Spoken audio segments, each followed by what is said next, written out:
Topic सीगा अपने कोल जिहड़ा आपां लास्ट कर रहे बेटा न्यूक्लियर फिशन रिएक्शन। हाँ जी, न्यूक्लियर फिशन रिएक्शन है ना। न्यूक्लियर फिशन जदों कैरिड आउट करनी असी उह च असीं इह किहा सी कि भी जदों इहनूं कैरिड आउट करना ते दो चीज़ां मेन ने। ਉਹਦੇ ਵਿੱਚ ਇੱਕ ਸਭ ਤੋਂ ਪਹਿਲਾਂ ਹੋਰ ਮੇਨ ਕੀ ਆਂਦਾ ਕਿ ਵੀ ਰਿਐਕਸ਼ਨ ਕੈਰਿਡ ਕਰਨ ਲੱਗੇ ਅਸੀਂ ਉਹ ਰਿਐਕਸ਼ਨ ਕੰਟਰੋਲਡ ਮੈਨਰ ਨਾਲ ਕਰਾਣੀ ਕਿ ਅਨਕੰਟਰੋਲਡ। ਉਹ ਚ ਅਸੀਂ ਵਰਡ ਇਹ ਲਿੱਤੇ ਸੀਗੇ ਕਿ ਜੇ ਨਿਊਕਲੀਅਰ ਚੇਨ ਰਿਐਕਸ਼ਨ ਅਸੀਂ ਅਨਕੰਟਰੋਲਡ ਮੈਨਰ ਦੇ ਨਾਲ ਕਰਦੇ ਹਾਂ ਤੇ it always lead to the formation of an atom bomb. ठीक है, ਅਸੀਂ ਕਹਿੰਦੇ ਜੀ ਫਿਰ ਉਹ ਐਟਮ ਬੰਬ ਦਾ ਬੇਸਿਕ ਪ੍ਰਿੰਸੀਪਲ ਬਣ ਜਾਂਦਾ ਕਿ ਵੀ ਜੇ એનર્ਜੀ ਅਨਕੰਟਰੋਲਡ ਮੈਨਰ ਦੇ ਨਾਲ ਰਿਲੀਜ਼ ਹੋ ਜਾਵੇ ਤਾਂ ਅਸੀਂ ਕਹਿੰਦੇ ਇਟ ਆਲਵੇਜ਼ ਕਹਿੰਦਾ ਜੀ lead for the destructive purpose. ਤੇ ਜੇਕਰ ਉਸੇ એનર્ਜੀ ਨੂੰ ਅਸੀਂ ਕੰਟਰੋਲਡ ਮੈਨਰ ਨਾਲ ਯੂਜ਼ ਕਰ ਪਾਈਏ ਤਾਂ ਅਸੀਂ ਕਹਿੰਦੇ ਜੀ ਉਸ ਮੂਵਮੈਂਟ ਤੇ it will use to generate the electricity. ठीक है, ਤੇ ਜਿਹੜੇ ਨਿਊਕਲੀਅਰ ਪਾਵਰ ਪਲਾਂਟ ਨੇ ਮਤਲਬ ਜਿੱਥੇ ਨਿਊਕਲੀਅਰ ਫਿਸ਼ਨ ਕਰਾਣੀ ਆ न्यूक्लियर रिएक्शन न्यूक्लियर फिशन करवानी आ large amount of energy produce करनी आ ओदे लई जेड़ा डिवाइस यूज करदे पे ओनू असीं कहंदे न्यूक्लियर रिएक्टर। ठीक है, सो जो इते डायग्राम सारी प्लॉट करदा पिया ये असीं शो करदे पे और को न्यूक्लियर रिएक्टर दा बेसिक ब्लॉक डायग्राम होएगा।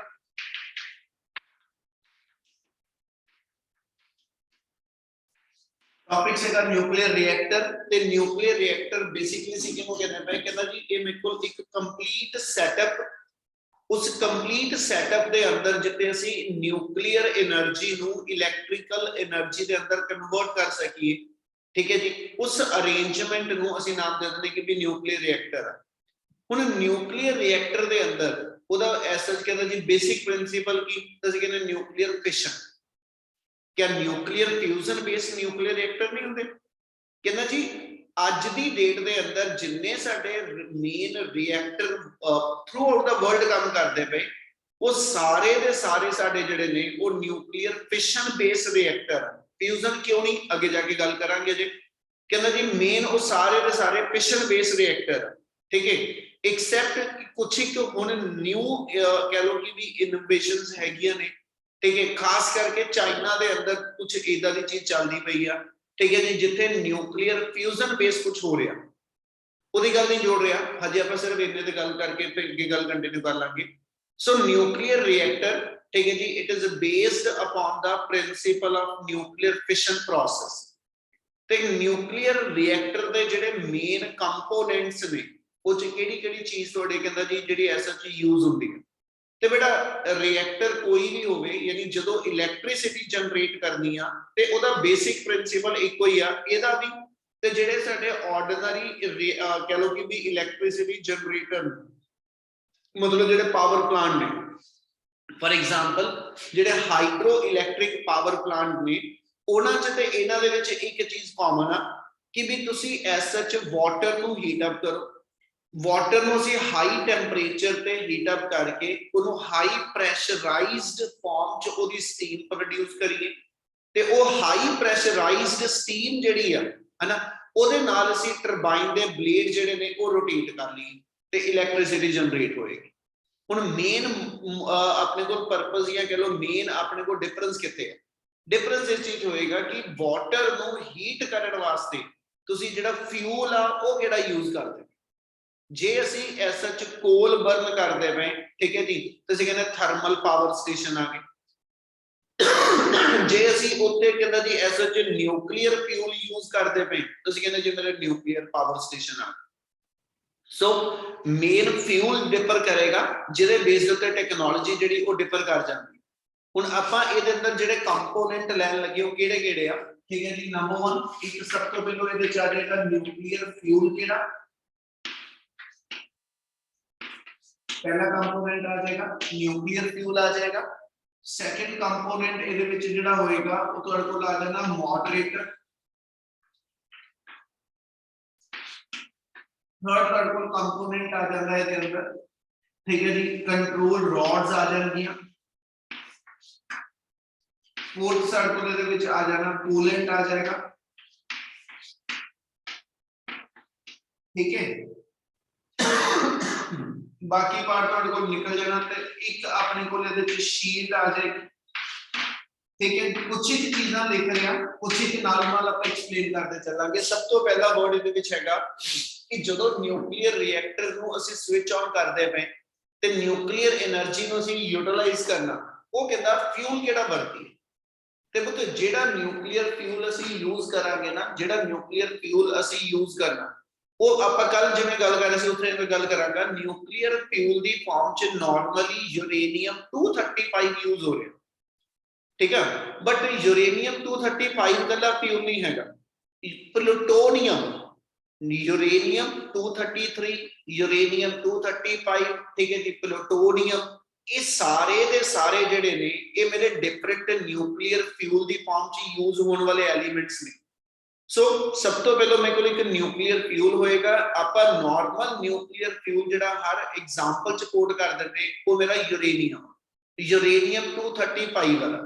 ਤੇ ਕੱਲ ਇੱਕ ਗੱਲ ਦੱਸੀ ਸੀ ਨਾਲ ਹੀ ਕਿ ਨੇਚਰ 'ਚ ਯੂਰੇਨੀਅਮ 235 ਲੈਸਰ ਦੈਨ 1% ਆ ਫਿਰ ਸਭ ਤੋਂ ਪਹਿਲਾਂ ਅਸੀਂ ਐਸਐਚ ਕੀ ਕਰਦੇ ਜਿਹੜਾ ਯੂਰੇਨੀਅਮ 238 ਸਾਡੇ ਕੋਲ ਪਲੈਂਟੀ ਅਮਾਉਂਟ 'ਚ ਅਵੇਲੇਬਲ ਹੈਗਾ ਅਸੀਂ ਉਹਨੂੰ ਐਨਰਿਚ ਕਰਕੇ ਯਾਨੀ ਕਨਵਰਟ ਕਰਕੇ ਉਹਨੂੰ ਯੂਰੇਨੀਅਮ 235 'ਚ ਕਨਵਰਟ ਕਰਦੇ ਤੇ ਜਿਹੜੇ ਰਿਐਕਟਰ ਦੇ ਥਰੂ ਅਸੀਂ ਐਸਐਚ यूरेनियम 238 ਨੂੰ यूरेनियम 235 ਚ ਕਨਵਰਟ ਕਰਦੇ ਹਨਾ ਉਸ ਰਿਐਕਟਰ ਨੂੰ ਅਸੀਂ ਨਾਮ ਦਿੰਦੇ ਫਾਸਟ ਬਰੀਡਰ ਰਿਐਕਟਰ ਕਿ ਇਹਨੀ ਗੱਲ ਸਮਝ ਲੱਗ ਰਹੀ Yes, sir. Yes, sir. ਮੈਂ ਇਹਦੇ ਵਿੱਚ ਹੀ ਪਹਿਲਾਂ ਥੋੜੀ ਉਹ ਗੱਲ ਵੀ ਐਡ ਹੀ ਕਰਨ ਲੱਗਿਆ ਠੀਕ ਹੈ ਜੀ ਫਿਰ ਵਾਪਸ ਇਸ ਦੇ ਉੱਤੇ ਆ ਜਾਾਂਗੇ ਕਹਿੰਦਾ ਹੁਣ ਜਿਹੜਾ ਨਿਊਕਲੀਅਰ ਫਿਊਲ ਤੁਸੀਂ ਯੂਜ਼ ਕਰਨਾ ਹਨਾ ਉਹ ਸਭ ਤੋਂ ਪਹਿਲਾਂ ਅਸੀਂ ਉਹਦੀ ਐਨਰਿਚਮੈਂਟ ਕਰਦੇ एनरिचमेंट का मतलब दस हटिया कि यूरेनियम 238 ਨੂੰ यूरेनियम 235 ਚ ਕਨਵਰਟ ਕਰ ਲਓ ਜਾਂ ਉਹਦਾ ਪਲੂਟੋਨੀਅਮ ਚ ਕਨਵਰਜਨ ਕਰ ਦੇ ਮਤਲਬ 238 ਨੂੰ 235 ਚ ਜਾਂ ਉਹਦਾ ਪਲੂਟੋਨੀਅਮ ਦੀ ਫਾਰਮ ਚ ਉਹਨੂੰ ਅਸੀਂ ਐਸ ਚ ਕਨਵਰਟ ਕਰ ਦਿੰਦੇ ਉਹਦੇ ਲਈ ਅਸੀਂ ਕਹਿੰਦੇ ਜੀ ਹੋਏਗਾ ਕਿ ਜਿਹੜਾ ਰਿਐਕਟਰ ਯੂਜ਼ ਹੁੰਦਾ ਉਹਦਾ ਨਾਮ ਫਾਸਟ ਬਰੀਡਰ ਰਿਐਕਟਰ ਆ ਤੇ ਉਹਦੇ ਅੰਦਰ ਬੇਸਿਕਲੀ ਰਿਐਕਸ਼ਨ ਕੀ ਹੁੰਦੀ रिएक्शन ये होएगी सब तो पहले एज सच इन वर्ड्स बोलांगा बाद चो इत्थे लिख लेने ਆਪਾਂ ਕਹਿੰਦਾ यूरेनियम 238 ਦੇ ਨਿਊਕਲੀਅਸ ਦੇ ਉੱਤੇ ਇੱਕ ਫਾਸਟ ਮੂਵਿੰਗ ਨਿਊਟ੍ਰੋਨ ਆਕੇ ਹਿੱਟ ਕਰੇਗਾ ਬੰਬਾਰਡਮੈਂਟ ਕਰੇਗਾ ਯਾਨੀ ਉਹਨਾਂ ਦੀ ਕੋਲੀਜ਼ਨ ਹੋਏਗੀ ਔਰ ਉਸ ਕੋਲੀਜ਼ਨ ਦੇ ਵਿੱਚ ਨਿਊਟ੍ਰੋਨ ਜਿਹੜਾ ਹੋਏਗਾ ਹੈਨਾ that should be captured by the ਕਹਿੰਦਾ ਜੀ यूरेनियम 238 ਉਹ यूरेनियम 238 ਨੇ ਨਿਊਟ੍ਰੋਨ ਨੂੰ ਕੈਪਚਰ ਕਰ ਲੈਣਾ and it will convert into uranium 239 uranium 239 ਜਿਹੜਾ ਵਾ ਉਹ ਆਪਣੇ ਆਪ ਚ ਰੇਡੀਓ ਐਕਟਿਵ ਬਣ ਜਾਂਦਾ ਅਨਸਟੇਬਲ ਨਿਊਕਲੀਅਸ ਬਣ ਜਾਂਦਾ and it will start emitting the radiation ਫਿਰ यूरेनियम 239 ਵਾਲਾ ਜਿਹੜਾ ਹੈਗਾ ਉਹਦੇ ਵਿੱਚੋਂ ਬੀਟਾ ਪਾਰਟੀਕਲ ਨਿਕਲਣਾ ਸ਼ੁਰੂ ਹੁੰਦਾ ਯਾਨੀ ਉਹਦੇ ਚੋਂ ਬੀਟਾ ਪਾਰਟੀਕਲ ਦੀ ਫਾਰਮ ਚ ਰੇਡੀਏਸ਼ਨਸ ਨਿਕਲਦੀ ਤੇ ਦੋ ਬੀਟਾ ਪਾਰਟੀਕਲ ਦੀ ਫਾਰਮ ਚ ਰੇਡੀਏਸ਼ਨ ਦੇ ਨਿਕਲਣ ਤੋਂ ਬਾਅਦ ਠੀਕ ਹੈ ਜੀ ਉਹ ਐਸਾ ਚ ਆਪਣੀ ਕਨਵਰਜਨ ਕਰਦਾ ਨੈਪਚੂਨੀਅਮ ਦੇ ਵਿੱਚ ਤੇ ਫਿਰ ਫਾਈਨਲੀ ਪਲੂਟੋਨੀਅਮ ਦੇ ਵਿੱਚ ਤੇ ਜਦੋਂ ਪਲੂਟੋਨੀਅਮ ਇਕੁਅਲ ਬਣ ਜਾਂਦਾ ਤੇ that directly can be used as a nuclear fuel ਉਹਨੂੰ ਤੁਸੀਂ ਇੱਥੇ ਨਿਊਕਲੀਅਰ ਫਿਊਲ ਦੀ ਫਾਰਮ ਚ ਯੂਜ਼ ਕਰ ਸਕਦੇ ठीक है और वो फास्ट मूविंग न्यूट्रॉन दे नाल ईजिली कहंदा जी फिशन भी कर लेंदा इसलिए जे मैं प्लूटोनियम ਨੂੰ यूज करदा ਤੇ प्लूटोनियम ਦੇ यूजेस ले ले ਮੈਨੂੰ ਕੋਈ ਐਸਾ ਚ ਇਹਦੇ ਵਿੱਚ ਜਿਹੜਾ ਮੋਡਰੇਟਰ ਆ ਇਹਦੇ ਇੱਕ ਅਸੀਂ ਵਰਡ ਲਿਖਦੇ ਮੋਡਰੇਟਰ ਦਾ ਕੰਮ ਇੱਥੇ ਹੈਗਾ ਕਿ ਜਿਹੜਾ ਫਾਸਟ ਮੂਵਿੰਗ ਨਿਊਟ੍ਰੋਨ ਆ ਉਹਦੀ ਸਪੀਡ ਨੂੰ ਸਲੋ ਡਾਊਨ ਕਰ ਦੇ ठीक है ताकि यूरेनियम 235 स्लो मूविंग न्यूट्रॉन दे नाल इजीली फिशन कर पावे ठीक है पर जे मैं प्लूटोनियम नु एज ए फ्यूल यूज करा ते प्लूटोनियम च ए भी लोड नहीं पैंदी क्योंकि प्लूटोनियम फास्ट मूविंग न्यूट्रॉन दे नाल भी इजीली फिशनेबल फॉर्म च चले जांदा ठीक है यानी दी फिशन हो जांदी ते एदा मतलब है फिर मॉडरेटर वाला हिस्सा जेड़ा सानू ओ भी वरतन दी लोड नहीं पै ठीक है और जे नहीं ते फिर प्लूटोनियम जेड़ा हैगा ओने एज सच अल्फा पार्टिकल दी एमिशन करके फिर ओने फाइनली यूरेनियम 235 दे विच कन्वर्ट हो जाना जो मैं बोलिया ਉਹਦੇ मैं वर्ड रिपीट कर रहा, एक बार सुन लो फिर आप उसे भी लिखते चलांगे। सब तो पहलो यूरेनियम 238 वाला ਜਿਹੜਾ ਨਿਊਕਲੀਅਸ ਹੈਗਾ ਉਹਦੇ ਤੇ ਇੱਕ ਫਾਸਟ ਮੂਵਿੰਗ ਨਿਊਟਰੋਨ ਦੀ ਬੰਬਾਰਡਮੈਂਟ ਹੁੰਦੀ ਆ। ਉਹ ਨਿਊਟਰੋਨ ਨੂੰ ਯੂਰੇਨੀਅਮ 238 ਕੈਪਚਰ ਕਰ ਲੈਂਦਾ, ਠੀਕ ਹੈ। ਤੇ ਉਸ ਤੋਂ ਬਾਅਦ ਜਿਹੜਾ ਯੂਰੇਨੀਅਮ ਦਾ ਆਈਸੋਟੋਪ ਬਣਦਾ ਉਹ ਰੇਡੀਓ ਐਕਟਿਵ ਬਣਦਾ, ਉਹ ਅਨਸਟੇਬਲ ਫਾਰਮ ਚ ਆ, ਇਸ ਲਈ ਉਹ ਰੇਡੀਏਸ਼ਨ ਅਮਿਟ ਕਰਨੀਆਂ ਸ਼ੁਰੂ ਕਰਦਾ। ਫਿਰ ਉਹਦੇ ਨਿਊਕਲੀਅਸ ਦੇ ਵਿੱਚੋਂ ਬੀਟਾ ਪਾਰਟੀਕਲ ਦੀ ਅਮਿਸ਼ਨ ਹੁੰਦੀ, ਔਰ ਬੀਟਾ ਪਾਰਟੀਕਲ ਅਮਿਟ ਕਰਨ ਤੋਂ ਬਾਅਦ, ਠੀਕ ਹੈ ਜੀ, ਉਹ ਫਿਰ ਨੈਪਚੂਨੀਅਮ ਚ ਕਨਵਰਟ ਹੁੰਦਾ। ਨੈਪਚੂਨੀਅਮ ਫਿਰ ਬੀਟਾ ਪਾਰਟੀਕਲ ਦੀ ਅਮਿਸ਼ਨ ਕਰਦਾ, ਫਿਰ ਉਹ ਪਲੂਟੋਨੀਅਮ ਚ ਕਨਵਰਟ ਹੁੰਦਾ। ਪਲੂਟੋਨੀਅਮ ਫਿਰ ਐਲਫਾ ਪਾਰਟੀਕਲ ਦੀ ਅਮਿਸ਼ਨ ਕਰਦਾ, ਔਰ ਫਾਈਨਲੀ ਉਹ ਯੂਰੇਨੀਅਮ 235 ਦੇ ਵਿੱਚ ਕਨਵਰਟ ਹੋ ਜਾਂਦਾ, ਜਿਹੜਾ ਇੱਥੇ as a fuel ਰॉड the farm ਚ ਅਸੀਂ ਯੂਜ਼ ਕਰਾਂਗੇ। क्या पहलो वर्बल क्लियर है जो बोलिया मैं? Yes sir. Yes, sir. हाँ जी, चलो उसे दी गल हुन इथे रिटन च आपां दी रिएक्शन लिख के करदे बेटा। और दो चीजां दिमाग च रख लियो जो दसन लगियां, जदों अल्फा डीके हुंदा, अल्फा पार्टिकल सी कहंदे हीलियम पार्टिकल्स, रिएक्शनां हुन अपनी ए वालियां है नहीं, पर समझ लियो। जदों मान लो ZXA आ कोई एलिमेंट होवे, ये कोई मेरे को न्यूक्लियस हैगा X एलिमेंट वाला, ठीक है, जिहदा एटॉमिक नंबर Z ते मास नंबर A है, ਇਹਦੇ ਵਿੱਚੋਂ ਇੱਕ ਅਲਫਾ ਡਿਕੇ ਹੋਇਆ। ਅਲਫਾ ਡਿਕੇ ਦਾ ਮਤਲਬ ਆ ਇਸ ਨਿਊਕਲੀਅਸ ਦੇ ਵਿੱਚੋਂ ਇੱਕ ਅਲਫਾ ਪਾਰਟੀਕਲ ਜਿਹੜੇ ਅਮਿਟ ਕੀਤਾ, ਤੇ ਜਦੋਂ ਇਹਦੇ ਵਿੱਚੋਂ ਅਲਫਾ ਪਾਰਟੀਕਲ ਨਿਕਲਿਆ, ਅਲਫਾ ਪਾਰਟੀਕਲ ਕਹਿੰਦੇ ਹੀਲੀਅਮ ਪਾਰਟੀਕਲ, ਤੇ ਜਿਹੜਾ ਡਾਟਰ ਨਿਊਕਲੀਅਸ ਬਚੇਗਾ ਉਹਦਾ ਐਟॉमिक ਨੰਬਰ ਰਿਡਿਊਸ ਬਾਈ 2 ਤੇ ਮਾਸ ਨੰਬਰ ਰਿਡਿਊਸ ਬਾਈ 4। यानी ਜਿਹੜਾ ਨਵਾਂ ਨਿਊਕਲੀਅਸ ਬਣਿਆ ਉਹਦੇ ਐਟॉमिक ਨੰਬਰ 2 ਨਾਲ ਤੇ ਮਾਸ ਨੰਬਰ 4 ਦੇ ਨਾਲ ਜਿਹੜਾ ਵਾ ਅੱਗੇ ਨਾਲੋਂ ਫਰਕ ਪੈ ਜਾਂਦਾ। क्या ਇਹਨਾਂ ਕਲੀਅਰ?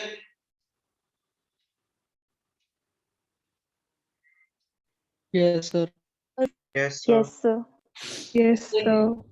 ਜੇ ਐਸਐਚ ਇਹਦੇ ਵਿੱਚੋਂ ਦੀ ਬੀਟਾ ਪਾਰਟੀਕਲ ਦੀ ਅਮਿਸ਼ਨ ਹੋਗੀ, ਬੀਟਾ ਪਾਰਟੀਕਲ ਅਸੀਂ ਕਹਿੰਦੇ ਫਾਸਟ ਮੂਵਿੰਗ ਇਲੈਕਟ੍ਰੋਨ, फिर ਇਹਦੇ ਵਿੱਚੋਂ -1e0 ਇਹ ਬੀਟਾ ਪਾਰਟੀਕਲ ਦੀ ਰਿਪਰੈਜ਼ੈਂਟੇਸ਼ਨ ਆ, ਇਲੈਕਟ੍ਰੋਨ ਦੀ ਰਿਪਰੈਜ਼ੈਂਟੇਸ਼ਨ ਆ, +z+1 ya, क्योंकि मास नंबर ਇਹਦਾ ਕੋਈ ਨਹੀਂ ਹੈਗਾ, ਇਸ ਲਈ ਮਾਸ ਨੰਬਰ ਇਹਦਾ ਵੀ a ਸੀ, ਇਹਦਾ ਵੀ a ਹੀ ਰਹਿ ਜਾਣਾ, ਠੀਕ ਹੈ। ਪਰ ਇਹਦਾ ਐਟॉमिक ਨੰਬਰ z ਸੀ, -1 ਜੇ ਨਿਕਲ ਗਿਆ ਤੇ z+1 ਵਾਲਾ ਯਾਨੀ ਇੱਕ ਐਟॉमिक ਨੰਬਰ ਇਨਕਰੀਜ਼ ਕਰਕੇ ਨਵਾਂ ਡਾਟਰ ਨਿਊਕਲੀਅਸ ਬਣਦਾ। ਆ ਕਲੀਅਰ ਆ? Yes sir. Yes. ਹੁਣ ਇਹੀ ਦੋਨੋਂ ਫਿਨੋਮੀਨਾ ਜਿਹੜੇ ਨੇ ਸਾਡੇ ਐਸਐਚ ਕਹਿੰਦਾ, ਔਰ ਜੇ ਇਹਦੇ ਨਾਲ ਹੀ 34 ਉਹ ਵੀ ਲਿਖ ਦਿੰਦਾ। ਆ ਹੈਗਾ ਐਲਫਾ ਡਿਕੇ, ਠੀਕ ਹੈ ਜੀ, ਆ ਹੈਗਾ ਬੀਟਾ ਡਿਕੇ, ਤੇ ਜੇ ਇਹਦੇ ਵਿੱਚੋਂ ਦੀ ਗਾਮਾ ਰੇਡੀਏਸ਼ਨ ਨਿਕਲਦੀਆਂ ਹੋਣ, ਗਾਮਾ ਰੇਡੀਏਸ਼ਨ ਕਿਹਾ ਜਾਂਦਾ 0 ਗਾਮਾ 0, मतलब ਨਾ ਤਾਂ ਗਾਮਾ ਰੇਡੀਏਸ਼ਨ ਦਾ ਕੋਈ ਚਾਰਜ ਆ ਨਾ ਕੋਈ ਮਾਸ ਆ, ठीक है। इसलिए एटॉमिक नंबर ते मास नंबर, ठीक है जी, पेरेंट न्यूक्लियस दे भी ते डॉटर न्यूक्लियस दे दोनों दा सेम रहना, सिर्फ एनर्जी दी फॉर्म च रेडिएशन निकलनी है। आ तीन चीजां clear? Yes, sir. Yes, sir. चल हुन अपने रिएक्शन ते वापस आ रहा, जेडी ਤੁਹਾਡੇ ਕੋਲ ਐਸਐਚ यूरेनियम 238 ਨੂੰ 235 ਚ ਕਨਵਰਟ ਕਰ ਦਿਆ, उस रिएक्टर को ਅਸੀਂ ਨਾਮ ਦਿੰਦੇ ਹਾਂ ਫਾਸਟ ਬਰੀਡਰ ਰਿਐਕਟਰ, ਠੀਕ ਹੈ ਜੀ। ਤੇ ਉਸ ਫਾਸਟ ਬਰੀਡਰ ਰਿਐਕਟਰ ਦੇ ਵਿੱਚ ਸਭ ਤੋਂ ਪਹਿਲਾਂ ਇਹ ਹੋਏਗਾ 92 यूरेनियम 238, ठीक है, when bombarded with the neutron, ਇਹਦੇ ਉੱਪਰ ਇੱਕ ਨਿਊਟਰੋਨ ਆ ਕੇ ਹਿੱਟ ਕਰੇਗਾ ਤੇ ਅਲਟੀਮੇਟ ਇਹਨੇ ਨਿਊਟਰੋਨ ਇਹਨੇ ਕੈਪਚਰ ਕਰ ਲੈਣਾ ਤੇ ਇਹਦਾ ਮਾਸ ਨੰਬਰ ਇੱਕ ਵੱਧ ਜਾਣਾ। ਇਹਦਾ ਮਤਲਬ ਮੇਰੇ ਕੋਲ 92 यूरेनियम 239 वाला, क्योंकि एटॉमिक नंबर में तो कोई फर्क नहीं पिया, इसलिए यूरेनियम दा यूरेनियम ही रहना, ठीक है। एटॉमिक नंबर बदलदा फिर ਅਸੀਂ ਕਹਿੰਦੇ ਕਿ ਵੀ ਮੇਰੇ ਕੋਲ ਨਿਊ ਐਲੀਮੈਂਟ ਕੋਈ ਬਣ, ਇਹਦਾ ਮਤਲਬ ਇਹਦਾ 238 ਤੋਂ 239 ਵਾਲਾ यूरेनियम ਦਾ ਇੱਕ ਆਈਸੋਟੋਪ ਬਣ ਗਿਆ, ਔਰ ਇਹ ਆਈਸੋਟੋਪ ਆਪਣੇ ਆਪ ਚ ਰੇਡੀਓ ਐਕਟਿਵ ਹੋਣ ਕਰਕੇ ਅਨਸਟੇਬਲ ਆ, ਤੇ ਇਹ ਅਨਸਟੇਬਲ ਨਿਊਕਲੀਅਸ ਫਿਰ ਜਿਹੜਾ ਉਹ ਰੇਡੀਏਸ਼ਨ ਅਮਿਟ ਕਰਦਾ in the form of a beta rays, यानी ਇਹਨੇ ਐਸਾ ਇੱਕ ਬੀਟਾ ਪਾਰਟੀਕਲ ਅਮਿਟ ਕਰ ਦੇਣਾ, ਇਹਨੇ ਇੱਕ ਬੀਟਾ ਪਾਰਟੀਕਲ ਇਮਿਟ ਕਰ ਦੇਣਾ। ਆਪਾਂ ਹੁਣੀ ਗੱਲ ਕਰਕੇ ਹਟੇ, ਬੀਟਾ ਪਾਰਟੀਕਲ ਦੀ ਐਮਿਸ਼ਨ ਤੋਂ ਬਾਅਦ ਐਟੋਮਿਕ ਨੰਬਰ ਇੱਕ ਇਨਕਰੀਜ਼ ਕਰ ਜਾਂਦਾ, ਯਾਨੀ ਹੁਣ ਨਵਾਂ ਜਿਹੜਾ ਨਿਊਕਲੀਅਸ ਬਣਿਆ ਉਹ 93 ਵਾਲਾ ਬਣ ਜਾਏਗਾ। ਤੇ 93 ਵਾਲਾ ਨਿਊਕਲੀਅਸ ਜਿਹੜਾ ਇਹ ਅਸੀਂ ਕਹਿੰਦੇ ਨੈਪਚੂਨੀਅਮ ਹੁੰਦਾ, 93 ਵਾਲਾ ਨੈਪਚੂਨੀਅਮ। ਮਾਸ ਨੰਬਰ ਇਹਦੇ ਨੂੰ ਕੋਈ ਫਰਕ ਨਹੀਂ ਪੈਣਾ, ਇਹਦਾ ਮਤਲਬ ਹੈ ਮੇਰੇ ਕੋਲ 93 ਨੈਪਚੂਨੀਅਮ 239 ਵਾਲਾ ਇੱਕ ਐਲੀਮੈਂਟ ਜਿਹੜਾ ਐਟਮ ਜਿਹੜਾ ਉਹ ਮੇਰੇ ਕੋਲ ਕ੍ਰੀਏਟ ਹੋ ਜਾਏਗਾ। ਆ ਕਲੀਅਰ ਆ? Yes, sir. Yes, sir. 93 ਨੈਪਚੂਨੀਅਮ ਜਿਹੜਾ ਹੈਗਾ ਫਰਦਰ ਫਿਰ ਇਹ ਅਨਸਟੇਬਲ ਹੋਣ ਕਰਕੇ ਇਹ ਵੀ ਬੀਟਾ ਪਾਰਟੀਕਲ ਛੱਡਦਾ, ਇਹ ਚੋਂ ਵੀ ਬੀਟਾ ਰੇਡੀਏਸ਼ਨਸ ਨਿਕਲਦੀਆਂ ਤੇ ਇਹਦੇ ਬੀਟਾ ਰੇਡੀਏਸ਼ਨ ਦੀ ਐਮਿਸ਼ਨ ਜਦੋਂ ਕਰਨੀ ਆ ਨੈਪਚੂਨੀਅਮ ਨੇ, ਠੀਕ ਹੈ ਜੀ, ਤੇ ਇਹਦੇ ਵਿੱਚੋਂ ਬੀਟਾ ਪਾਰਟੀਕਲ ਦੇ ਨਿਕਲਣ ਤੋਂ ਬਾਅਦ ਇਹਦਾ ਐਟੋਮਿਕ ਨੰਬਰ ਫਰਦਰ ਇੱਕ ਹੋਰ ਵੱਧ ਜਾਣਾ, ਇਹ 94 ਪਲੂਟੋਨੀਅਮ ਦੇ ਵਿੱਚ ਕਨਵਰਟ ਹੋ ਜਾਏਗਾ। ਮਾਸ ਨੰਬਰ ਨੂੰ ਕੋਈ ਫਰਕ ਨਹੀਂ ਪਿਆ, mass number remain to be same but neptunium will converted into plutonium, ठीक है। ਤੇ ਇਹ ਪਲੂਟੋਨੀਅਮ ਜਿਹੜਾ ਵਾ ਇਹ ਐਜ਼ ਅ ਨਿਊਕਲੀਅਰ ਫਿਊਲ ਵੀ ਸਿੱਧਾ ਸਿੱਧਾ ਯੂਜ਼ ਹੋ ਸਕਦਾ, ਠੀਕ ਹੈ। ਔਰ ਇਹ ਗੱਲ ਨਾਲ ਜੁੜੀ ਆ ਕਿ ਪਲੂਟੋਨੀਅਮ ਦੀ ਇਹ ਐਬਿਲਿਟੀ ਆ ਕਿ ਉਹਦੇ ਉੱਤੇ ਫਾਸਟ ਮੂਵਿੰਗ ਨਿਊਟਰੋਨ ਆ ਕੇ ਵੀ ਸਟ੍ਰਾਈਕ ਕਰੇਗਾ ਤਾਂ ਉਹਦੀ ਫਿਸ਼ਨ ਹੋ ਜਾਂਦੀ ਤੇ ਫਿਸ਼ਨ ਕਰਕੇ ਉਹ ਲਾਰਜ એનર્ਜੀ ਰਿਲੀਜ਼ ਕਰ ਸਕਦਾ ਬਿਨਾਂ ਕਿਸੇ ਮੋਡਰੇਟਰ ਨੂੰ ਯੂਜ਼ ਕੀਤੇ। क्या इतनी गल क्लियर? sir Yes, sir. ਜਿਹੜਾ 94 ਪਲੂਟੋਨੀਅਮ ਬਣਿਆ ਇਹਨੇ ਅੱਗਿਓਂ ਐਲਫਾ ਪਾਰਟੀਕਲ ਇਮਿਟ ਕਰਨਾ। ਇਹ ਕੁਝ ਸਟੈਪਸ ਨੇ, ਸੀਕੁਐਂਸ ਨੇ, ਠੀਕ ਹੈ, ਕਿ ਵੀ ਪਲੂਟੋਨੀਅਮ ਫਿਰ ਕੀ ਕਰਦਾ, ਐਲਫਾ ਪਾਰਟੀਕਲ ਦੀ ਐਮਿਸ਼ਨ ਕਰੇਗਾ। ਯਾਨੀ 94 ਪਲੂਟੋਨੀਅਮ 239, ਠੀਕ ਹੈ ਜੀ, that will emit the alpha particle। ਇਹਦੇ ਵਿੱਚੋਂ ਐਲਫਾ ਰੇਡੀਏਸ਼ਨ ਨਿਕਲਣੀ ਆ, ਐਲਫਾ ਰੇਡੀਏਸ਼ਨ ਕਹਿੰਦੇ ਐਲਫਾ ਪਾਰਟੀਕਲ 2 ਹੀਲੀਅਮ 4 ਨੂੰ ਪਲੱਸ ਹੁਣ ਇਹਦੇ ਵਿੱਚੋਂ 94 ਚੋਂ 2 ਨਿਕਲ ਕੇ ਜਿਹੜਾ 92 ਬਚਿਆ ਤੇ 92 ਐਟੋਮਿਕ ਨੰਬਰ ਯੂਰੇਨੀਅਮ ਦਾ ਸੀਗਾ। ਇਹ ਮੈਂ 92 ਵਾਲਾ ਮੇਰੇ ਕੋਲ ਨਵਾਂ ਨਿਊਕਲੀਅਸ ਬਣ ਗਿਆ। 239 ਚੋਂ 4 ਐਟੋਮਿਕ ਮਾਸ ਰਿਡਿਊਸ ਕਰਕੇ ਮੇਰਾ ਮਾਸ ਨੰਬਰ 235 ਆ ਜਾਏਗਾ। ਇਹਦਾ ਮਤਲਬ ਇਹ ਹੋ ਗਿਆ ਯੂਰੇਨੀਅਮ 238 ਨੂੰ ਅਸੀਂ ਯੂਰੇਨੀਅਮ 235 ਦੇ ਵਿੱਚ ਕਨਵਰਟ ਕਰਦੇ ਪਏ। ਸੋ ਸਭ ਤੋਂ ਪਹਿਲਾਂ ਫਾਸਟ ਬਰੀਡਰ ਰਿਐਕਟਰ ਦੇ ਥਰੂ ਤੁਸੀਂ ਯੂਰੇਨੀਅਮ 238 ਨੂੰ ਯੂਰੇਨੀਅਮ 235 ਚ ਕਨਵਰਟ ਕਰ ਦਿਓ। ਕਲੀਅਰ ਹੈ ਇਹ ਗੱਲ? Yes, sir. Yes, sir. Yes, sir. ਹਾਂਜੀ। ਸੋ ਪਹਿਲਾ ਇਹਦੇ ਚ ਕੰਪੋਨੈਂਟਸ ਇਹ ਲੈ ਰਹੇ ਕਿ ਜੇਕਰ ਤੁਸੀਂ ਨਿਊਕਲੀਅਰ ਰਿਐਕਟਰ ਨੂੰ ਜਦੋਂ ਕਹ ਲਓ ਕਿ ਵੀ ਆਪਾਂ ਸਟਾਰਟ ਕਰਦੇ ਪਏ, ਇਹਦੇ ਕੰਪੋਨੈਂਟਸ ਦੇ ਵਿੱਚ ਪਹਿਲਾ ਕੰਪੋਨੈਂਟ ਹੈਗਾ ਨਿਊਕਲੀਅਰ ਫਿਊਲ ਰੌਡ। ਨਿਊਕਲੀਅਰ ਫਿਊਲ ਰੌਡ ਅਸੀਂ ਯੂਰੇਨੀਅਮ 235 ਦੀਆਂ ਲਿੱਤੀਆਂ, ਠੀਕ ਹੈ, ਜਿਨ੍ਹਾਂ ਨੂੰ ਅਸੀਂ ਕਹ ਲਓ ਕਿ ਵੀ ਐਸ ਸੱਚ ਲੌਂਗ ਸਿਲੈਂਡਰੀਕਲ ਟਿਊਬਸ ਹੋਣਗੀਆਂ, ਉਹਨਾਂ ਦੇ ਵਿੱਚ ਅਸੀਂ ਐਸ ਸੱਚ ਇਹਦੇ ਪੈਲੇਟਸ ਜਿਹੜੇ ਨੇ, ਠੀਕ ਹੈ ਨਾ, ਜਿਹੜੇ ਮੇਰੇ ਕੋਲ ਇਹਦੇ ਐਸ ਸੱਚ ਸਿਲੈਂਡਰੀਕਲ ਰੌਡਸ ਬਣੀਆਂ ਨੇ ਉਹ ਇਹਨਾਂ ਚ ਇਨਸਰਟ ਕਰ ਲੈਣੇ। ਉਸ ਤੋਂ ਬਾਅਦ ਆ ਡਾਟਡ ਪੋਰਸ਼ਨ ਜਿਹੜਾ ਮੋਡਰੇਟਰ ਆ, ਇਹਦਾ ਰੋਲ ਜਿਹੜਾ ਹੋਏਗਾ ਇਹ ਫਾਸਟ ਮੂਵਿੰਗ ਨਿਊਟਰੋਨ ਨੂੰ ਸਲੋ ਡਾਊਨ ਕਰ ਦੇਗਾ ਰਿਐਕਸ਼ਨ ਨੂੰ ਕੈਰੀਡ ਆਊਟ ਕਰਨ ਵਾਸਤੇ, ਠੀਕ ਹੈ। ਔਰ ਇਹ ਕੋਈ ਵੀ ਉਹ ਮਟੀਰੀਅਲ, ਠੀਕ ਹੈ, ਸੱਚ ਐਜ਼ ਹੈਵੀ ਵਾਟਰ ਆ ਜੇ, ਪੈਰਾਫਿਨ ਵੈਕਸ ਆ ਜੇ, ਕੋਈ ਵੀ ਉਹ ਮਟੀਰੀਅਲ, ਠੀਕ ਹੈ, ਜਿਹਦੇ ਵਿੱਚ ਮੇਰੇ ਕੋਲ ਪ੍ਰੋਟੋਨ ਦੀ ਅਮਾਉਂਟ ਮੇਰੇ ਕੋਲ ਸਫੀਸ਼ੀਐਂਟ ਫਾਰਮ ਚ ਹੋਵੇ, ਯਾਨੀ ਪ੍ਰੋਟੋਨ ਰਿਚ ਮਟੀਰੀਅਲ ਕੋਈ ਵੀ ਲੈ ਕੇ ਉਹ ਮੋਡਰੇਟਰ ਦਾ ਰੋਲ ਪਲੇ ਕਰੇਗਾ। ਉਸ ਤੋਂ ਬਾਅਦ ਜਦੋਂ ਅਸੀਂ ਨਿਊਟਰੋਨ ਨੂੰ ਸਲੋ ਡਾਊਨ ਕਰ ਲੈਣਾ, ਮਤਲਬ ਐਗਜ਼ਾਮਪਲ ਦਿਮਾਗ 'ਚ ਰੱਖ ਕੇ ਚੱਲਿਓ, ਚੇਨ ਰਿਐਕਸ਼ਨ ਦੱਸੀ ਸੀ ਬੇਟਾ, ਚੇਨ ਰਿਐਕਸ਼ਨ ਜਿਸ ਇਹ ਦਿਖਾਇਆ ਸੀਗਾ ਕਿ ਤੁਹਾਡੇ ਕੋਲ ਇੱਕ ਯੂਰੇਨੀਅਮ ਦਾ ਨਿਊਕਲੀਅਸ ਆ, ਇਸ ਯੂਰੇਨੀਅਮ ਦੇ ਨਿਊਕਲੀਅਸ ਤੇ ਨਿਊਟਰੋਨ ਦੀ ਬੰਬਾਰਡਮੈਂਟ ਹੋਣੀ ਆ, ਠੀਕ ਹੈ। ਇਹਨੂੰ ਬੰਬਾਰਡਮੈਂਟ ਕਰਕੇ ਸਭ ਤੋਂ ਪਹਿਲਾਂ ਦੋ ਫਿਸ਼ਨ ਪ੍ਰੋਡਕਟ ਬਣਾ ਦੇਣੇ ਆ। ਫਿਸ਼ਨ ਪ੍ਰੋਡਕਟ ਕਹਿੰਦੇ ਪਏ ਬੇਰੀਅਮ ਤੇ ਕ੍ਰਿਪਟਨ ਨੂੰ, ਦੋ ਇਹਨੇ ਫਿਸ਼ਨ ਪ੍ਰੋਡਕਟ ਬਣਾ ਦਿੱਤੇ, ਠੀਕ ਹੈ ਜੀ। ਪਲੱਸ 3 ਨਾਲ ਇਹਨੇ ਅਸੀਂ ਮੰਨਿਆ ਸੀ ਕਿ 3 ਨਿਊਟਰੋਨ ਪ੍ਰੋਡਿਊਸ ਕੀਤੇ। ਜਦੋਂ ਇਹਨੇ 3 ਨਿਊਟਰੋਨ ਪ੍ਰੋਡਿਊਸ ਕੀਤੇ ਆ, they are the fast moving neutron. ਕਿਉਂ ਕਹਿ ਰਹੇ ਆ? ਕਿਉਂਕਿ ਯੂਰੇਨੀਅਮ ਦੇ ਨਾਲ ਜਦੋਂ ਦੀ ਰਿਐਕਸ਼ਨ ਹੋਈ ਅਸੀਂ ਇਹ ਦੱਸਿਆ ਸੀ। ਹੁਣ ਇਹ ਇੱਕ ਹੋਰ ਚੀਜ਼ ਐਡ ਕਰ ਰਿਹਾ, ਇੱਕ ਯੂਰੇਨੀਅਮ ਐਟਮ ਜਦੋਂ ਸਪਲਿਟ ਕਰਦਾ, ਇੱਕ ਯੂਰੇਨੀਅਮ ਐਟਮ ਜਦੋਂ ਸਪਲਿਟ ਕਰਦਾ 200 ਮੈਗਾ ਇਲੈਕਟ੍ਰੋਨ ਵੋਲਟ એનર્ਜੀ ਉਹ ਪ੍ਰੋਡਿਊਸ ਕਰਦਾ। जे किसी को कन्फ्यूजन होवे तो एक चीज दसी सी, जदों 1 AMU दे बराबर 1 एटॉमिक मास यूनिट दे बराबर किसी रिएक्शन च मास का लॉस हुंदा है ना, उदों असीं क्या सी जी 931 मैगा इलैक्ट्रॉन वोल्ट एनर्जी बनदी, वो हैगी कि भी 1 यूनिफाइड मास जो लॉस होएगा उस पता नहीं कितने यूरेनियम के एटम हैगे, वो असीं काउंट कर सकते हैं कि 235 ग्राम यूरेनियम होवे इहदा एटॉमिक मास जिहड़ा ते एवोगैड्रो नंबर के बराबर एटम ते 1 unified mass they which number of atom cut सकदे। मैं इस वेले ओदी गल नहीं कर, मैं ये कह रहा जदों एक न्यूट्रॉन ने एक यूरेनियम के एटम की स्प्लिटिंग की ते उदों 200 मैगा इलैक्ट्रॉन वोल्ट एनर्जी जिहड़ी को अप्रॉक्सीमेटली प्रोड्यूस होंदी ते जिहड़ी 200 mega electron volt energy produce होंदी है वो पुत एज सच मेरे कोल इना फिशन प्रोडक्ट दी ते आ न्यूट्रॉन की किनेटिक एनर्जी की पहुंच,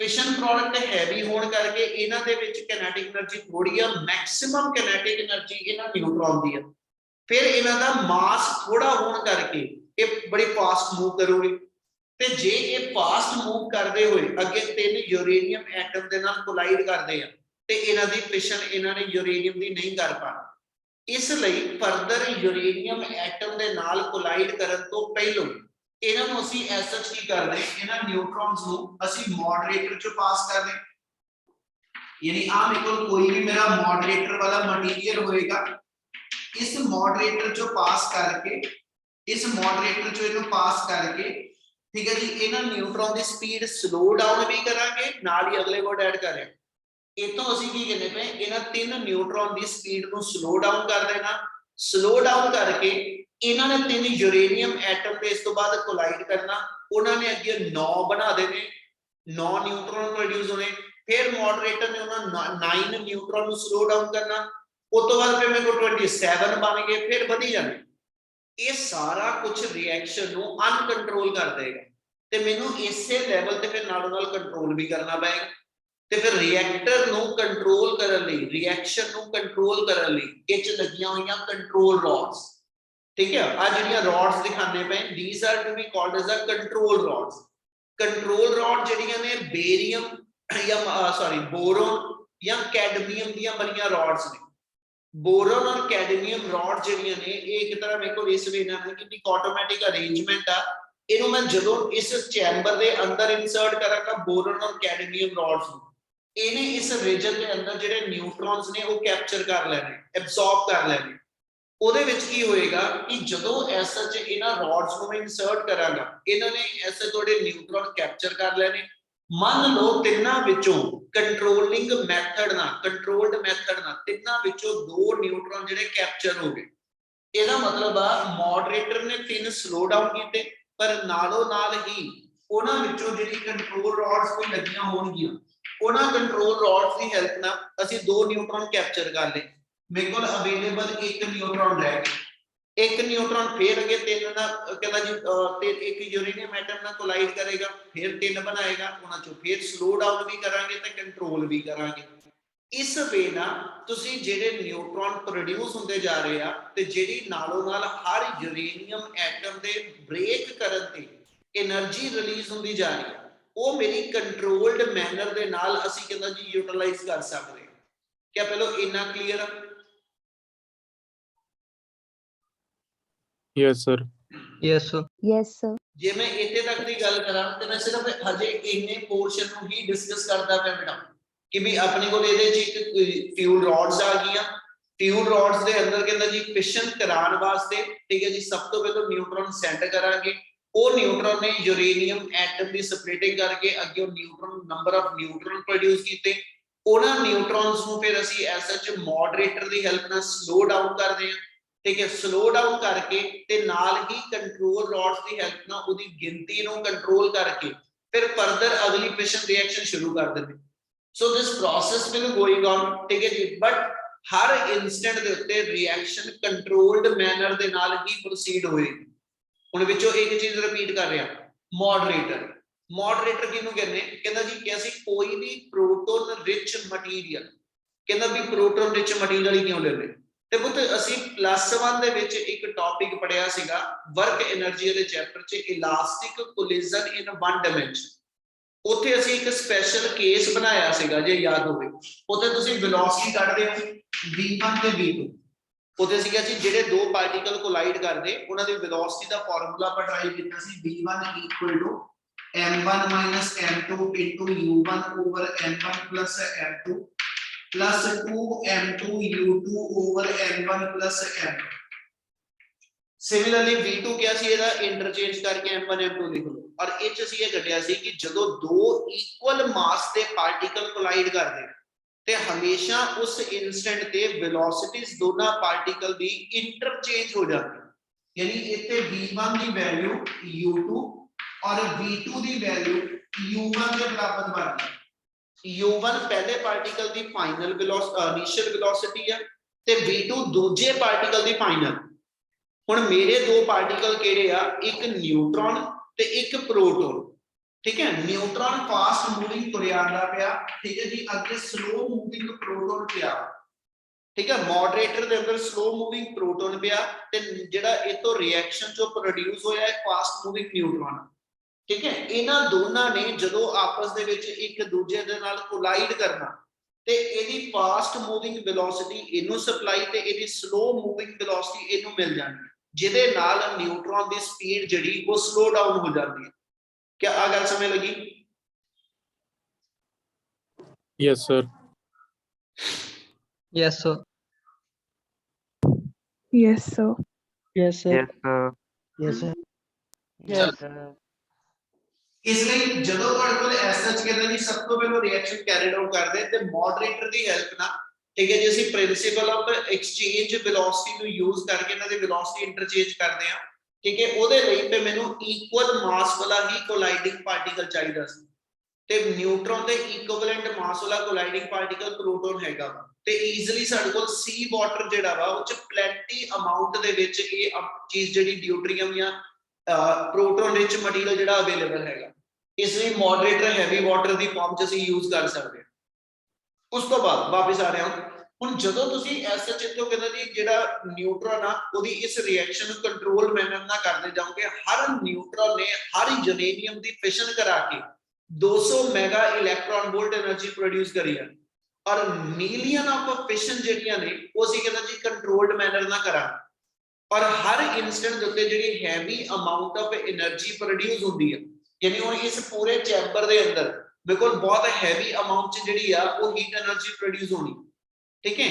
ਤੇ ਉਸ ਇਨਸਟੈਂਟ ਦੇ ਵਿੱਚ high amount of heat energy ਨੂੰ ਅਸੀਂ ਕੀ ਕਰਦੇ ਇਸ ਵਾਟਰ ਚੈਂਬਰ ਦੇ ਵਿੱਚ ਟ੍ਰਾਂਸਫਰ ਕਰਦੇ ਨੇ, ਮੇਨ ਕੰਮ ਖਤਮ ਹੋ ਗਿਆ, ठीक है।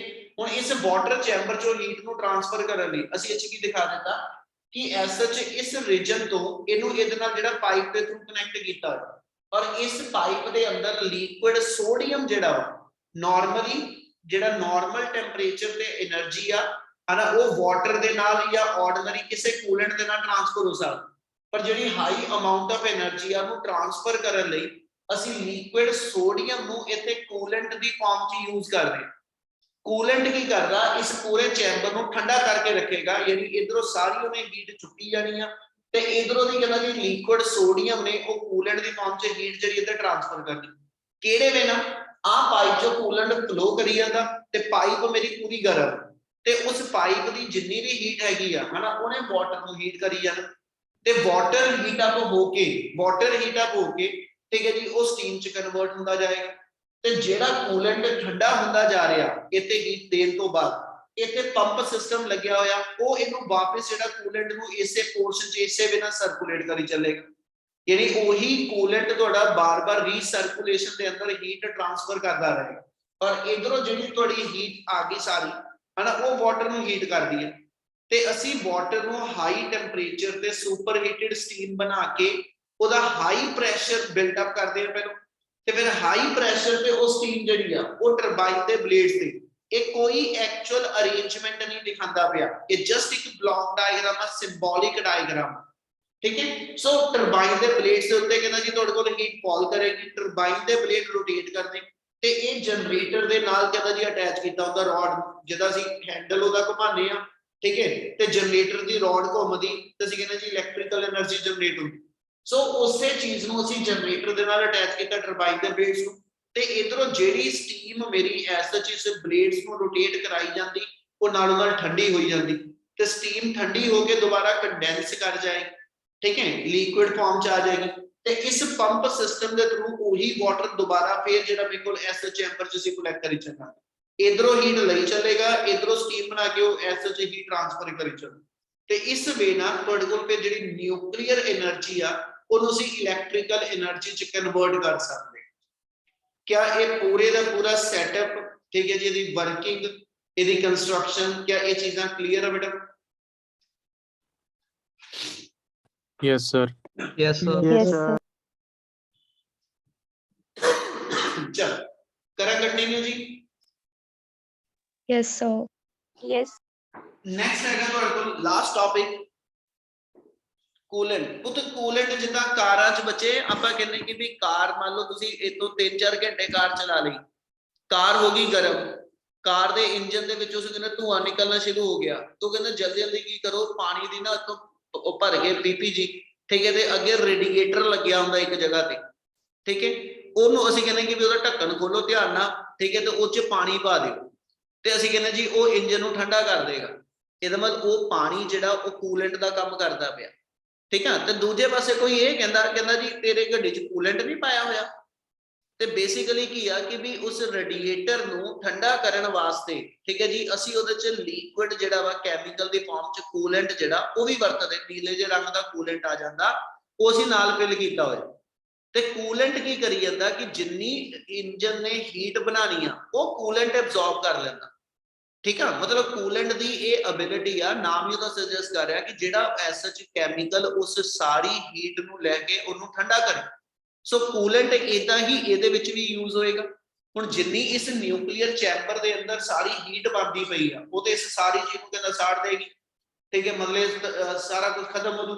ਇਹਨੂੰ ਐਸ ਸੱਚ ਫਿਰ ਇਸ ਰੀਜਨ ਚੋਂ ਉਸ ਹੀਟ ਨੂੰ ਕੱਢਣ ਵਾਸਤੇ ਇੱਥੇ ਲਗਾਤਾਰ ਪੰਪ ਦੀ ਕਹਿ ਲਓ ਕਿ ਥਰੂ, ਠੀਕ ਹੈ ਜੀ, ਇੱਥੇ ਕੂਲੈਂਟ ਫਲੋ ਕਰੀ ਜਾਂਦਾ, ਕੂਲੈਂਟ ਇੱਥੇ ਪਾਈਪਾਂ 'ਚ ਘੁੰਮੀ ਜਾਂਦਾ ਤੇ ਕੂਲੈਂਟ ਇਸ ਪੂਰੇ ਪੋਰਸ਼ਨ ਦੀ ਹੀਟ ਚੁੱਕੀ ਜਾਂਦਾ ਪਿਆ, ਉਹ ਹੀਟ ਲੈ ਕੇ, ਠੀਕ ਹੈ ਜੀ, ਗਰਮ ਹੋਈ ਜਾਂਦਾ ਤੇ ਗਰਮ ਹੋ ਕੇ ਉਹ ਹੀਟ ਸਾਰੀ ਇਹਨਾਂ ਪਾਈਪਾਂ ਥਰੂ ਵਾਟਰ ਨੂੰ ਟ੍ਰਾਂਸਫਰ ਕਰਦਾ।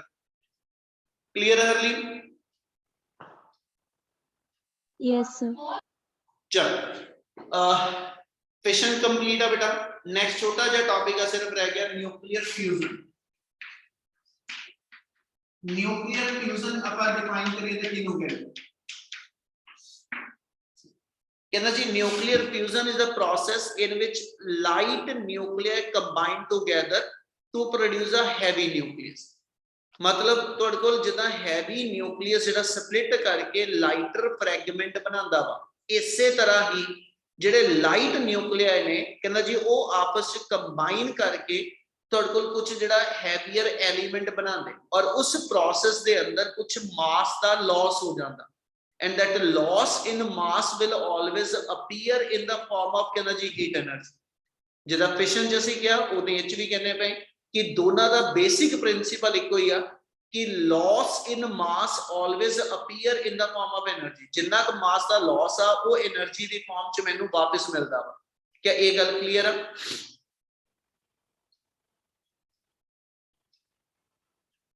Yes, sir. Yes, sir. Yes, sir. Yes, sir. ਇਹਦਾ ਬੇਸਿਕ Yes, sir. ਐਗਜ਼ਾਮਪਲ ਇਹਦੀ ਲੈ ਕੇ ਚੱਲੀਏ ਤਾਂ ਅਸੀਂ ਕਹਿੰਦੇ ਪੁੱਤ ਸਾਡੇ ਪੂਰੇ ਐਸ ਸੱਚ ਯੂਨੀਵਰਸ ਦੇ ਅੰਦਰ ਜਿੰਨੇ ਵੀ ਸਟਾਰਸ ਨੇ, ਹਨਾ, ਸਟਾਰ ਦੇ ਅੰਦਰ ਜਿਹੜੀ ਮੇਨ ਰਿਐਕਸ਼ਨ ਆ, ਅਸੀਂ ਇੱਕ ਲਾਈਨ ਬੋਲਦੇ ਆਏ ਛੋਟੇ ਹੁੰਦੇ ਤੋਂ ਪੜ੍ਹਦੇ ਸੀਗੇ, difference between star and planet, ਤੇ ਉਹ ਚ ਅਸੀਂ ਇੱਕ ਲਾਈਨ ਕਹਿੰਦੇ star always give their own light, planet will always reflect the light. Planet ਕੀ ਕਰਦਾ, ਅਰਥ ਕੀ ਕਰਦੀ ਵੀ ਅਰਥ ਤੇ ਸਨ ਦੀ ਲਾਈਟ ਪੈਂਦੀ ਆ ਤੇ ਉਹ ਰਿਫਲੈਕਟ ਕਰਦਾ ਸਿਰਫ, ਹਨਾ, ਆਪਣੀ ਕੋਈ ਲਾਈਟ ਨਹੀਂ ਹੈ, ਜਦ ਕਿ ਸਨ ਦੀ ਆਪਣੀ ਲਾਈਟ ਆ ਤੇ sun is also one of the star. ਤੇ ਕਿਸੇ ਵੀ ਸਟਾਰ ਦੇ ਅੰਦਰ ਅਸੀਂ ਇਹ ਕਹਿੰਦੇ ਕਿ ਵੀ ਉਹ ਐਸ ਸੱਚ ਉਹਦੇ ਅੰਦਰ ਕੀ ਹੁੰਦਾ ਪਿਆ, ਨਿਊਕਲੀਅਰ ਰਿਐਕਸ਼ਨ ਹੁੰਦੀਆਂ ਪਈਆਂ, ਔਰ ਉਹ ਨਿਊਕਲੀਅਰ ਫਿਊਜ਼ਨ ਰਿਐਕਸ਼ਨ ਦੇ ਥਰੂ એનર્ਜੀ ਪ੍ਰੋਡਿਊਸ ਕਰਦਾ।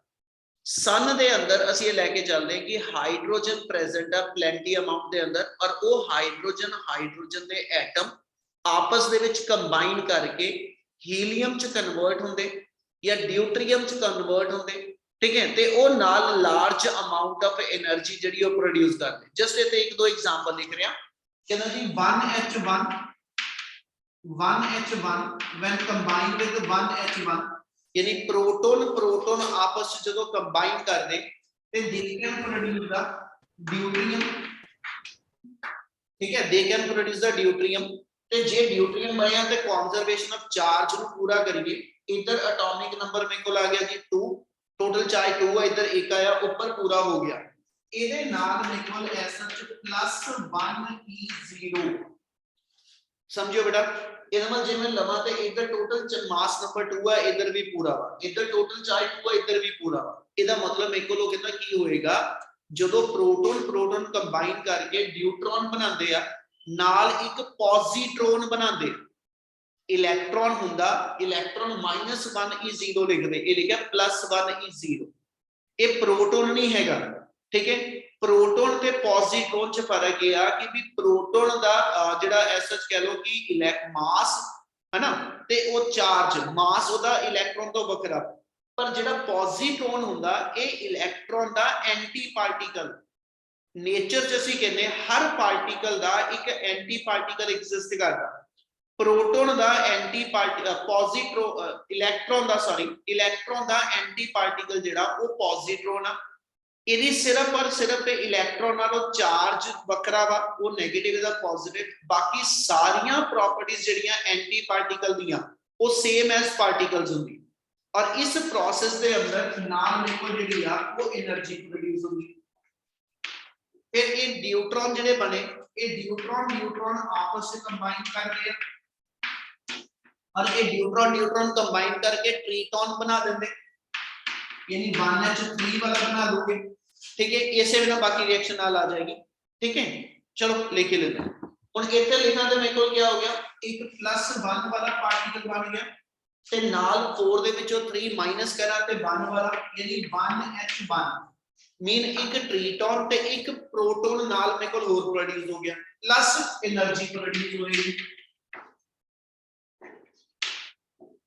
और इसे तरह ही ਅਸੀਂ ਇਹ ਵੀ ਲਿਖ ਸਕਦੇ ਕਿ ਵੀ ਜੇ ਇਸੇ ਵੇ ਨਾ ਮੇਰੇ ਕੋਲ ਐਸਐਚ ਕਹ ਲਓ 1H1 ਵਾਲੇ, ਠੀਕ ਹੈ, ਤੁਸੀਂ ਚਾਰ ਮੰਨ ਲਓ ਇਦਾਂ ਦੇ ਪ੍ਰੋਟੋਨ ਜਿਹੜੇ ਨੇ ਉਹ ਆਪਸ ਵਿੱਚ ਇੱਕ ਦੂਜੇ ਨਾਲ ਫਿਊਜ਼ ਕਰ ਜਾਣ, ਜੁੜ ਜਾਣ, ਕੰਬਾਈਨ ਕਰ ਜਾਣ, ਨਿਊਕਲੀਅਰ ਰਿਐਕਸ਼ਨ ਹੋ ਜਾਏ ਤੇ they will be converted into, ਕਹਿੰਦਾ ਜੀ 2 ਹੀਲੀਅਮ 4, ਯਾਨੀ ਇਹ ਹੀਲੀਅਮ ਨਿਊਕਲੀਅਸ ਦੇ ਵਿੱਚ ਕਨਵਰਟ ਹੋ ਜਾਂਦਾ। ਕੀ ਇਹ ਗੱਲ ਕਲੀਅਰ ਆ? Yes, sir. इस प्रोसेस के अंदर जो मेरे को 4 प्रोटोन आपस में कंबाइन करते, वो इस वे ना हीलियम न्यूक्लियस बना लेते हैं। ठीक है, प्लस ਇਹਦੇ ਨਾਲ ਜਿਹੜੇ ਨੇ ਮੇਰੇ ਕੋਲ SH2 ਜਿਹੜੇ ਨੇ ਉਹ ਪੋਜ਼ਿਟਰੋਨ प्रोड्यूस ਹੁੰਦੇ, प्लस कहता जी large amount of energy produce ਹੁੰਦੀ। यानी ਇਹਦੇ ਵਿੱਚ ਚੱਲਾ ਹੁਣ ਮੈਂ ਤੇ ਇਹਨਾਂ ਜੋ ਕੋਈ ਵੀ ਆਪਾਂ ਰਿਐਕਸ਼ਨ ਲਈਏ, ਇਹ ਸਾਰੇ ਦੀਆਂ ਸਾਰੀਆਂ ਮੇਰੀਆਂ ਨਿਊਕਲੀਅਰ ਫਿਊਜ਼ਨ ਰਿਐਕਸ਼ਨ। ਹੁਣ ਫਿਊਜ਼ਨ ਦੇ ਅੰਦਰ ਠੀਕ ਹੈ ਜੀ ਚੀਜ਼ ਸਮਝਣ ਵਾਲੀ ਕੀ ਹੈ ਤੁਹਾਡੇ, ਸਮਝੋ ਇਸ ਚੀਜ਼ ਨੂੰ। ਜਦੋਂ ਤੁਹਾਡੀ ਨਿਊਕਲੀਅਰ ਫਿਊਜ਼ਨ ਰਿਐਕਸ਼ਨ ਹੋ ਰਹੀ ਆ ਹਨਾ, ਤੇ ਇਹਦੇ ਅੰਦਰ ਪੁੱਤ ਅਸੀਂ ਜੇ ਨਿਊਕਲੀਅਰ ਫਿਸ਼ਨ ਦੇ ਨਾਲ ਇਹਨੂੰ ਕੰਪੈਰੀਟਿਵ ਕਰਕੇ ਚੱਲੀਏ, ਯਾਨੀ difference between fashion and fusion ਲਵਾਂ, ਤੇ ਪਹਿਲੀ ਗੱਲ ਫਿਸ਼ਨ ਦੇ ਅੰਦਰ ਜੇ ਤੁਸੀਂ ਨੋਟਿਸ ਕਰੋ ਤਾਂ ਅਸੀਂ ਕਿਹਾ ਸੀ ਜਿਹੜੇ ਫਿਸ਼ਨ ਪ੍ਰੋਡਕਟ ਆ ਬੇਰੀਅਮ ਕ੍ਰਿਪਟੋਨ ਆ ਔਰ ਉਹ ਰੇਡੀਓ ਐਕਟਿਵ ਆ।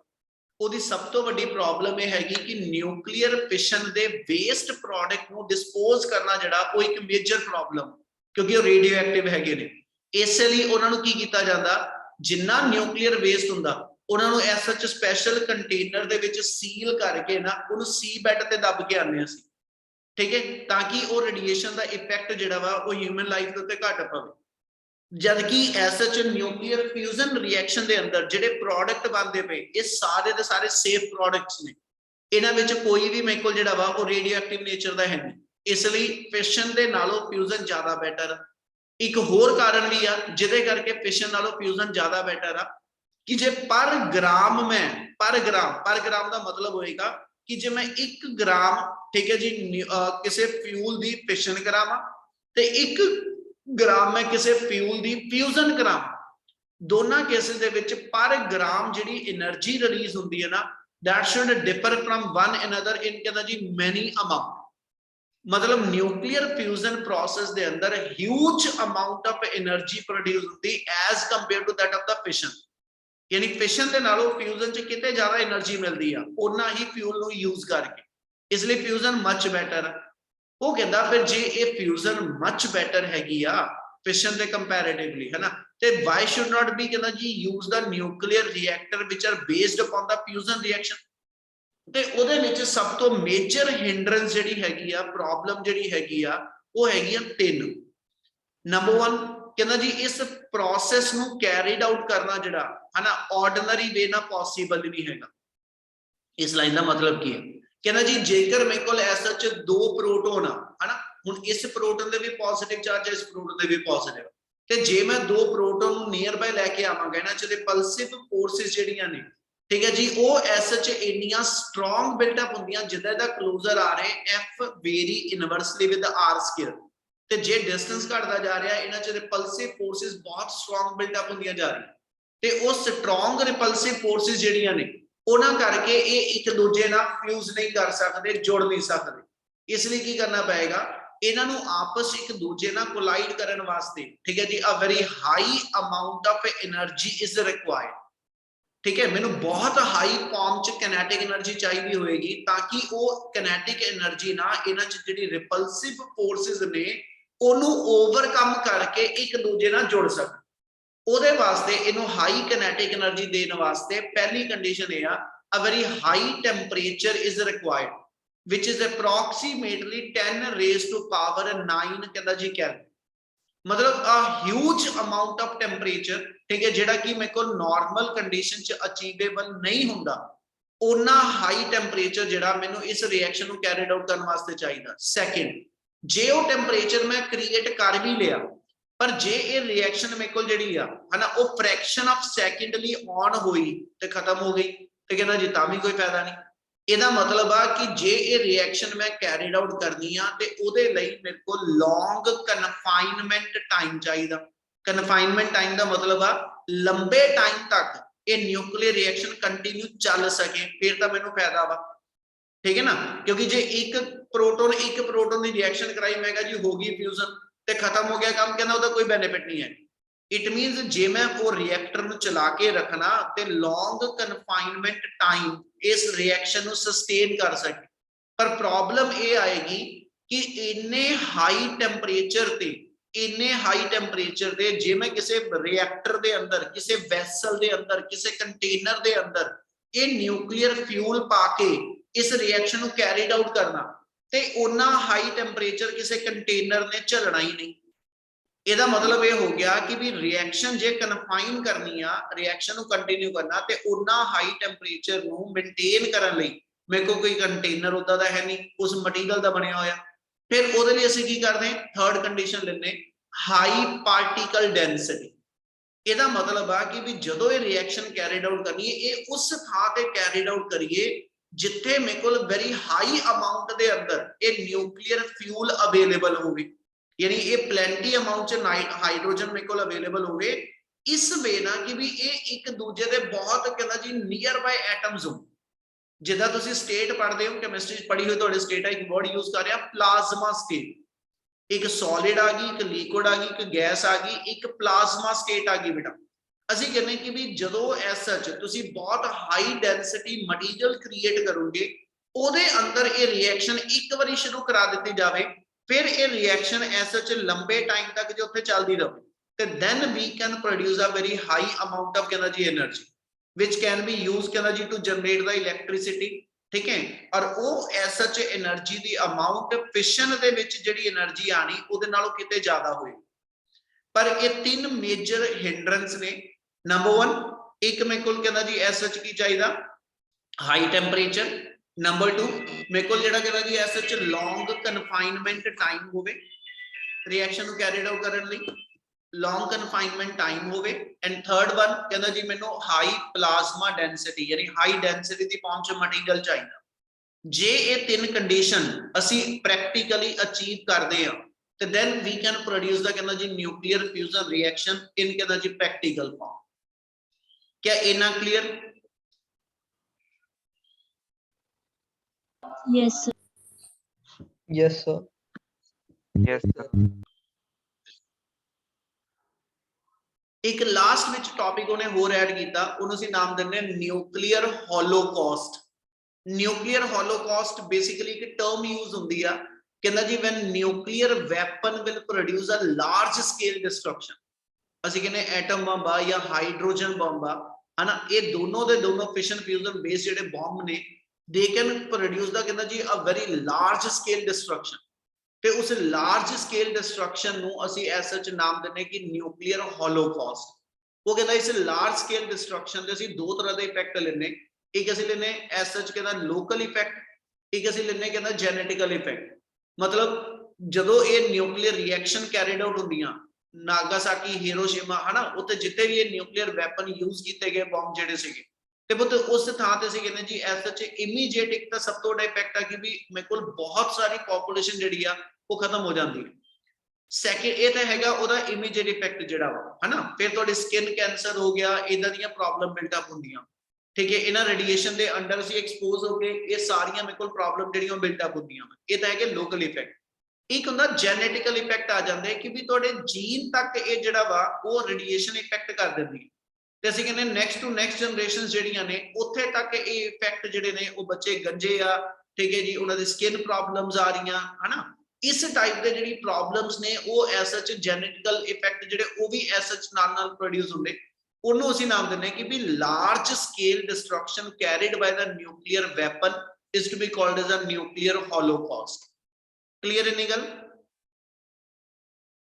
Yes, sir. Yes, sir.